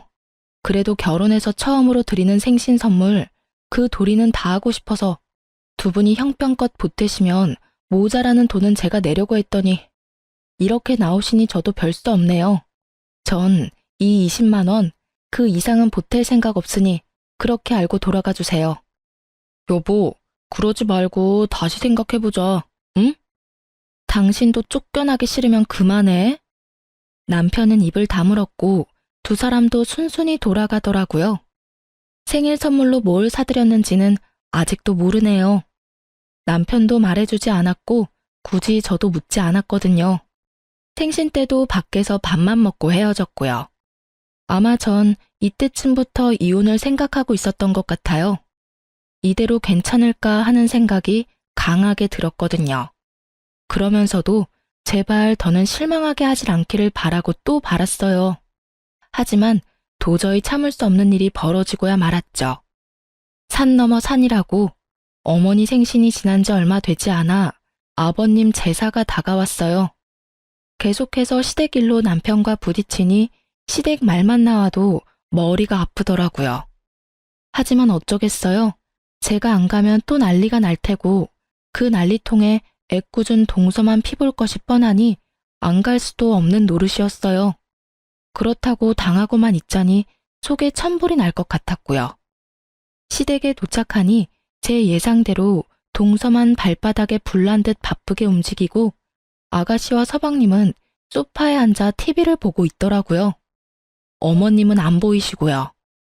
전 이때다 싶어 남편에게 뒤집개를 줬어요. 당신 여기서 전 좀 뒤집어. 그 정도는 할 수 있지? 그럼. 그리고 서방님, 오셔서 동그랑땡에 계란물 좀 묻히세요. 아가씨도 좀 하시죠? 오빠들 다 일할 건데 앉아서 쉴 건 아니죠? 아버님 제사인데 며느리들만 죽어라 일하고 자식들은 놀고 있고 그건 아닌 것 같은데? 다들 저랑 같은 생각이죠. 얼른 오세요. 빨리 끝내고 다 같이 쉬어요. 저의 당당한 요구에 두 사람 다 민망했는지 쭈뼛쭈뼛 주방으로 오더라고요. 두 사람이 오는 것을 확인한 저는 동서의 앞치마를 벗기며 말했어요. 동서는 들어가서 쉬어. 이제껏 혼자 하느라 고생했는데 오늘은 좀 쉬어. 여긴 우리끼리 알아서 해볼게. 괜찮아요, 형님. 저도 같이 할게요. 괜찮기는 뭐가 괜찮아. 얼굴 까칠한 것 좀 봐. 얼른 들어가서 쉬어. 형님, 저 진짜 괜찮은데. 괜찮아도 들어가서 쉬어. 내가 진짜 미안해서 그래. 부탁이다. 응? 저의 부탁에도 망설이는 동서를 방에 밀어넣어버리고 삼남매와 함께 음식 준비를 서두르고 있었어요. 그때 어머님이 들어오더라고요. 일은 다 맡겨놓고 어딜 다녀오시는 건지 표정이 아주 밝더라고요. 하지만 그 밝은 표정은 금세 어두워졌어요. 너희 뭐하니? 둘째는 어디 갔어? 제가 쉬라고 했어요, 어머님. 자식이 이렇게나 많은데 동서 혼자 이 많은 걸 하고 있더라고요. 그래서 제가 나머진 우리가 할 테니 좀 쉬라고 했어요. 어머님도 들어가서 좀 쉬세요. 너 진짜 제정신이니? 네가 뭔데 내 자식들한테 이런 일을 시켜? 자식들은 놀고 왜 며느리만 일을 해야 해요? 제가 진짜 이해가 안 돼서 그래요. 원래 다 그런 거야. 그게 며느리가 할 도리인 거다. 알겠니? 그게 도리라면 제가 아버님 제사 음식 다 차리는 대신 우리 부모님 제사 땐 전 놀고 이 사람이 음식 준비 다 하면 되겠네요. 그렇죠, 어머님? 이게 진짜? 순식간에 일어난 일이었어요. 숨 넘어가듯 언성을 높이던 어머님이 제 뺨을 때려버린 것은요. 너무 당황스러운 나머지 정신이 나가 있는데 어머님이 쉬지 않고 욕을 하시더라고요. 글로 적기도 심한 말들이었어요. 그렇게 한참 욕을 듣다 보니 내가 왜 여기서 이런 취급을 받고 있나 싶으면서 화가 나더라고요. 그래서 전 어른을 칠 순 없고 남편을 때려버렸어요. 여보, 내가 어른은 칠 수 없고 당신 엄마니까 당신이 대신 맞아. 이년이 진짜 미친 게 분명하구나. 감히 누구 앞에서 누굴 때려? 미친 건 제가 아니라 어머님이시죠. 제가 뭘 그렇게 잘못했다고 때리고 욕하세요? 며느리가 되면 맞고 욕 얻어먹는 게 당연한 건가요? 이년이 아직도 정신을 못 차리고 입을 놀리는구나. 너 이리 와. 저한테 한 번만 더 욕하시고 때리시면 똑같이 이 사람한테 할 거니까 어디 한번 해보세요. 저의 협박에 어머님은 목덜미를 잡고 뒤로 넘어가는 신용을 하더라고요. 소름 끼치는 연기를 보고 있자니 토할 것 같아 전 가방을 들고 그대로 집으로 돌아왔어요. 집에서 씩씩거리고 있으니 남편도 왔더라고요. 돌아온 남편은 저를 보자마자 무릎을 꿇고 싹싹 빌더라고요. 여보, 내가 대신 사과할게. 진짜 미안해. 많이 아팠지? 나 살다 그렇게 몰상식한 사람 처음 봤어. 욕하는 거 당신도 들었지? 나 참, 난 세상에 그런 욕이 있는 줄도 몰랐다. 어쩜 그런 욕을 할 수가 있는지. 내가 다 미안해. 진심이야. 당신이 원하면 나 엄마랑 인연 끊을 수도 있어. 그러니까 이혼하자는 말만 하지 말아줘. 나 당신 없으면 못 살아. 손이 발이 되게 비는 남편을 뒤로 한 채 전 방으로 들어와 문을 잠가버렸어요. 남편이 잘못한 것도 아닌데 화가 너무 나니 남편도 꼴도 보기 싫더라고요. 다음 날이 되어도 찬바람이 쌩쌩 불자 남편도 피하는 게 상책이다 싶었는지 아침 일찍 나가 저녁 늦게 들어오더라고요. 그렇게 며칠이나 지났을까요? 동서가 찾아왔어요. 그리고 동서에게서 충격적인 말을 들을 수 있었어요. 형님, 제가 며칠 동안 많이 고민했는데 아무래도 형님이 아셔야 할 것 같아서 왔어요. 그날 형님 그렇게 가시고 아주버님이 어머님께 엄청 화를 내시는 거예요. 전 어머님이 형님한테 손찌검까지 하셨으니까 저렇게 화를 내시나 보다 했는데 그게 아니었어요. 그럼? 아, 그게 말이에요. 아, 형님, 부모님 사망보험금 때문이었어요. 뭐? 그걸 그 사람이 어떻게 알아? 난 말한 적 없는데? 그게 형님 많이 아프셔서 정신없으실 때 우연히 서류 보셨다고 하시더라고요. 아주버님이 형님을 정말 사랑한 건 맞는데 결혼을 서두른 건 보험금 때문인 것 같았어요. 그리고 아주버님 회사도 그만두셨다면서요? 회사 그만둔 얘기하면서 자기 이제 사업하려고 하는데 그 보험금이 꼭 필요한데 이러다 이혼하자고 하면 책임지실 거냐면서 화를 내는데 정말 저게 인간 맞나 싶더라고요. 그러면서 앞으로 형님한테 연락도 하지 말라고 하셨어요. 동서는 말하면서도 온갖 감정이 뒤섞이는지 울먹이고 있더라고요. 그런 동서를 보는데 참 고마웠습니다. 아, 동서도 이런 얘기 쉽진 않았을 텐데 말해줘서 내가 참 고마워. 고맙기는요. 형님이 이때껏 저한테 어떻게 해주셨는데 당연히 말씀드려야죠. 형님, 도망치세요. 이혼하셔야 해요. 이렇게 말하면 좀 그렇지만 그 돈이 어떤 돈인데요. 형님 부모님 목숨값인데 그런 사람들한테 다 줄 순 없잖아요. 그리고 아주버님 퇴직금 전부 아가씨랑 어머님 드렸어요, 형님. 동서, 진정해. 모르는 사람이 보면 동서가 당사자인 줄 알겠다. 이혼 당연히 해야지. 근데 지금은 때가 아니야. 더 좋은 때를 기다려야지. 근데 나도 나지만 동서는 어째? 나한테 이런 말 전한 거 들키면 모르긴 몰라도 또 큰 사달이 날 텐데. 저도 이혼할 거예요. 그 미친 집구석 질릴 대로 질렸어요. 나 때문에 동서까지. 미안해, 동서. 그런 말 마세요. 형님 때문 아니에요. 형님도 잘 아시잖아요. 제가 이때까지 어떻게 살았는지. 저요, 좋은 게 좋은 거라고 그냥 꾹 참고 살았어요. 근데 그때 들으셨죠? 친정엄마까지 들먹이는 거. 그때 온갖 정이 뚝 떨어지더라고요. 그래도 그놈의 사랑이 뭔지 남편 때문에 한 번 더 참았는데 그날 아주버님이 미친 소리를 하는데 말리기는커녕 더 부추기더라고요, 그 인간. 그런 모습 보는데 이혼밖엔 답이 없겠더라고요. 애도 없겠다. 미련도 없어요. 이렇게나 똑 부러지는 사람이 그간 참고 살았을 생각을 하니 참 안쓰럽더라고요. 전 동서의 손을 꽉 잡아주었고 동서는 그간 서름이 떠올랐는지 울더라고요. 그런 동서와 함께 저도 울었어요. 그제야 제가 배신을 당했다는 것이 크게 실감이 나더라고요.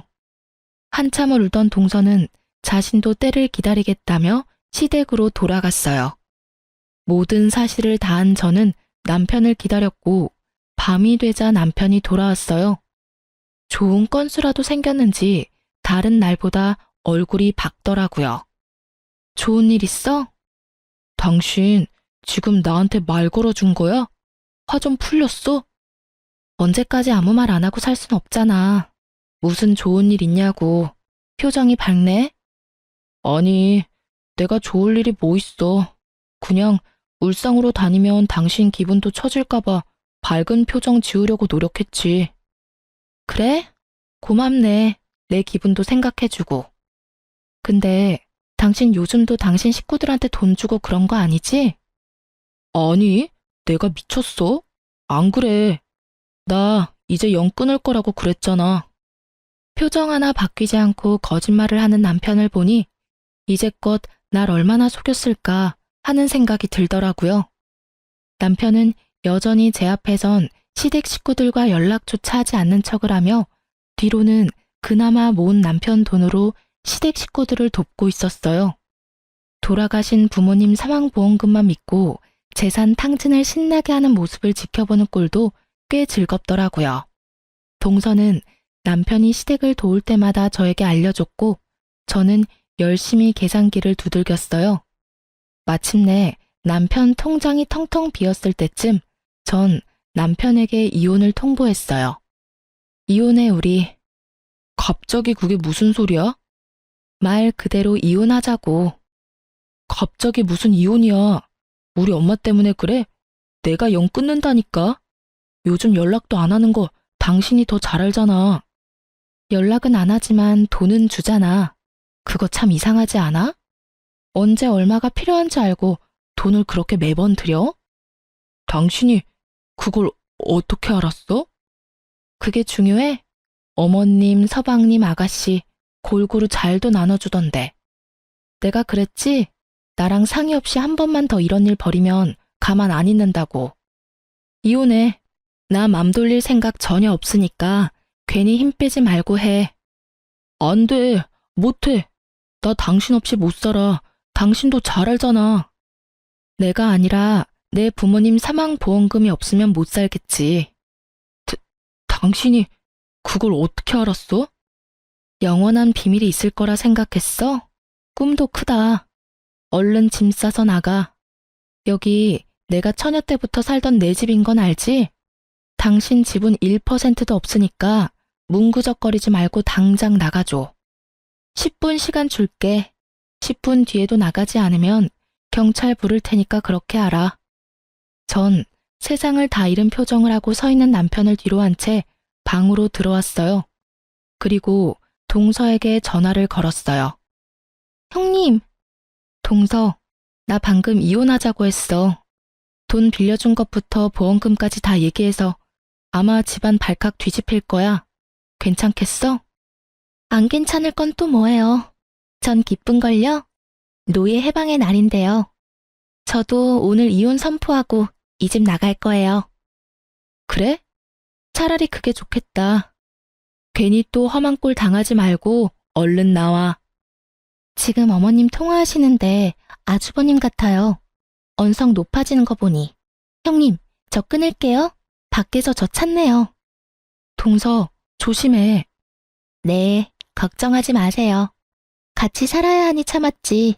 지금은 참을 이유도 없는걸요? 제대로 업고 나가버리죠 뭐. 전화를 끊고 거실로 나가보니 남편은 없더라고요. 발등에 불 떨어졌겠죠. 남편 노트북을 훔쳐봤는데 보험금만 믿고 말도 안 되는 사업을 크게도 벌여놨더라고요. 이미 들어간 돈도 꽤 되는 듯했고요. 모르긴 몰라도 원금 회수는커녕 빚쟁이가 될 것은 불보듯 뻔한 일이었어요. 그날 저녁 동서는 한바탕 시댁을 뒤엎고 우리 집으로 왔어요.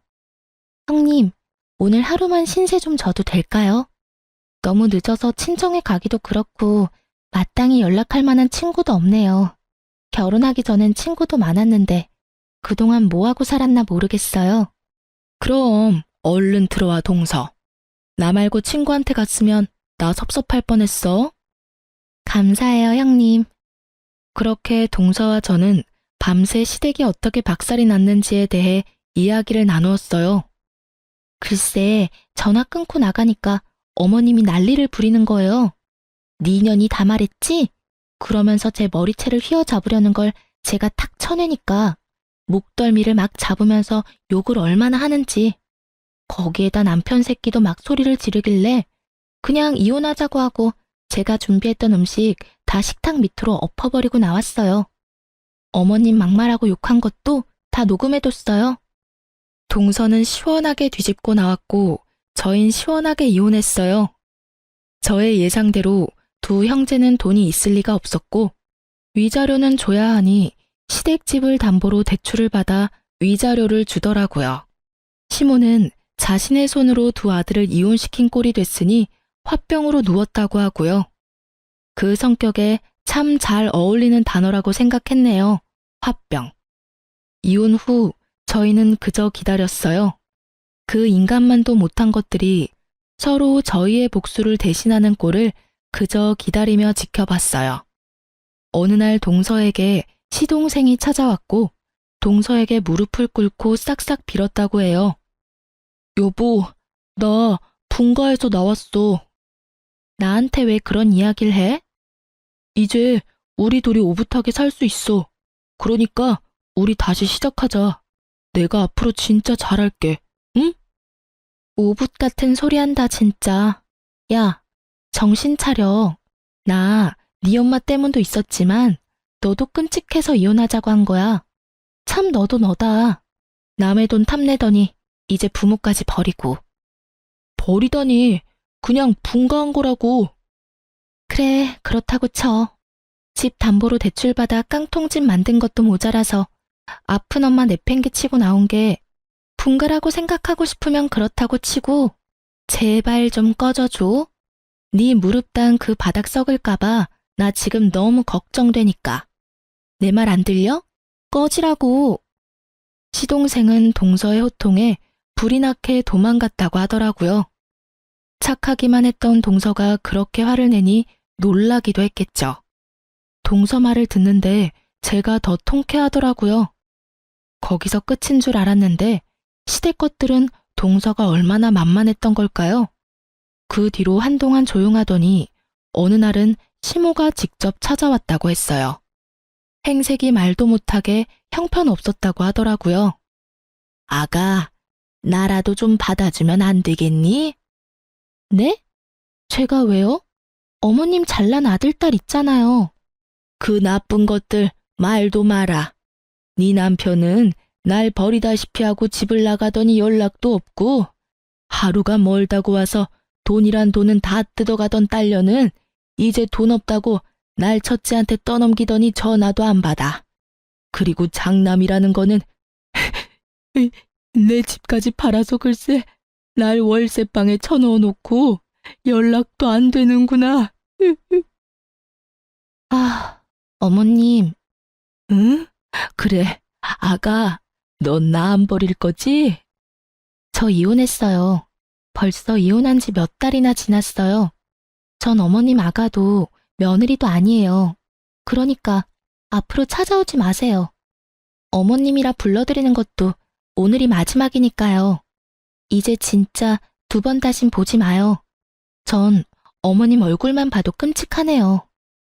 동서가 어찌나 성대모사를 잘하는지 동서 말을 듣는데 마치 시모가 눈앞에 있는 기분이었어요. 그래서 그런지 더 통쾌하더라고요. 저의 예상대로 그들은 서로가 서로에게 지옥을 보여주고 있었어요. 참 어울리는 결말이라고 했네요. 이렇게 끝이 난 줄 알았죠? 찾아올 사람은 다 찾아왔다고. 하지만 아니더라고요. 전 남편이 남아있다는 걸 깜빡했어요, 제가. 저를 찾아온 남편은 왜인지 여유로워 보였어요. 의아했죠. 미래가 보이지 않는 빚쟁이일 텐데 여유로워도 너무 여유로우니까요. 좋아 보이네. 잘 지냈어? 이혼한 덕분에 아주 잘 지내지. 나는 안 물어봐줘? 내가 왜? 전 남편은 제 말은 들리지도 않는지 묻지도 않은 안부 따위를 전해주더라고요. 나는 못 지내. 당신이 없어서. 그리고 우리 가족들도 잘 못 지내. 엄마는 단칸방에 사시고 막내는 결국 돈 사고 친 거 남편한테 들켜서 이혼당하고 요새는 연락도 안 돼. 어디서 뭐라고 사는지. 으휴. 신세 한탄이나 하려고 만나자고 한 건 아닐 테고. 갑자기 만나자고 한 이유나 말해. 나 이번에 대박 건수 잡았어. 대박 건수를 잡았는데 왜 날 찾아와? 그리고 아직도 사업에 미련 있니? 너 돈 없지 않아? 사업 말고 주식. 진짜 믿을 만한 사람한테 들은 정보인데 이거 대박 날 거래. 그래서 말인데 나랑 다시 합치자. 나랑 다시 합치면 당신한테도 이 정보 넘겨줄게. 당신이랑 나랑 둘이 투자해서 대박 터트리면 우리 평생 먹고 살 수 있다고. 헛웃음이 나더라고요. 여유의 이유가 주식이라니. 주식의 주자도 모르는 제가 살짝만 들어도 사기인 것이 분명한데 그걸 믿어 의심치 않는 전 남편을 보니 참 한심하더라고요. 수상하다는 생각은 못하나 봐. 그렇게 중요하고 확실한 정보가 왜 네 귀까지 들어가겠어? 그리고 내가 머리에 총 맞았어? 너같이 소름 끼치는 새끼랑 다시 살 부대끼면서 살게. 제발 좀 사라져 주라. 지금도 토할 것 같으니까. 뭐? 너 지금 나 무시하냐? 대학도 못 나온 고졸년이 무식해서는. 그러니까 네가 그 큰 보험금을 가지고도 그 모양 그 꼴로 사는 거야. 알겠어? 뚫린 입이라고 나오는 대로 짓거리는 전 남편의 얼굴을 주먹으로 날려버렸어요. 생각 같아서는 짓밟아주고 싶은 걸 그딴 새끼에게 괜한 건수 만들어주고 싶지 않아 겨우 참았네요. 전 다시 찾아오면 경찰에 신고할 거라는 말을 남기고 돌아섰어요. 그 후 전 남편이 어디까지 망하나 지켜보기 위해 사기 같은 주식을 주시했어요. 그 주식은 며칠 오르는가 싶더니 빠르게 고꾸라지더라고요. 하루아침에 나락으로 가는데 전 남편의 미래를 보는 것 같아 한참을 웃었어요. 그리고 며칠 뒤 자신이 어디까지 갔는지 알려주고 싶은지 전 남편에게 전화가 왔어요. 찾아오지 말랬더니 전화질이야? 있잖아, 나 경찰서인데 나 한 번만 살려주면 안 될까? 뭐? 경찰서? 나 사실 빚쟁이 됐어. 저번에 말했던 주식만 믿고 여기저기 돈 빌려다 투자했는데 완전 깡통 찼어. 그래서 지금 고소당해서 경찰서인데 당신이 한 번만 좀 도와주면 안 될까? 제발. 당신이 안 도와주면 나 깜빵에 가야 해. 당신도 나 그렇게까지 되는 건 싫은 거 아니야. 착각의 정도가 광증에 가까운 남편의 개소리를 들으면 전 웃음을 터뜨렸습니다. 착각은 자유라더니 너 그 정도면 병이야, 병. 뭐? 나 너 그렇게까지 되는 거 좋아. 내가 싫을 이유가 없잖아? 그래서 하는 말인데 그냥 깜빵 가. 깜빵 가면 잠도 재워주고 밥도 주고 운동도 시켜준다더라. 심지어 다 공짜래. 어때? 끝내주지? 그러니까 잘 생각해봐. 그럼 차단할 테니까 전화하지 마. 알겠지? 전 다급히 전화를 끊고 전 남편 번호를 차단했네요. 이렇게 저와 동서의 복수는 전 시댁 식구들이 나서준 덕분에 잘 끝났어요. 시간이 흐른 지금 동서와 저는 언니 동생 사이로 잘 지내고 있어요. 동생은 국비로 간호조무사 학원에 다니며 멀어졌던 친구도 만나고 잘 지내고 있어요. 전 부모님을 잃은 것부터 이혼까지 해서 많은 일을 겪었던 터라 좀 쉬고 있어요.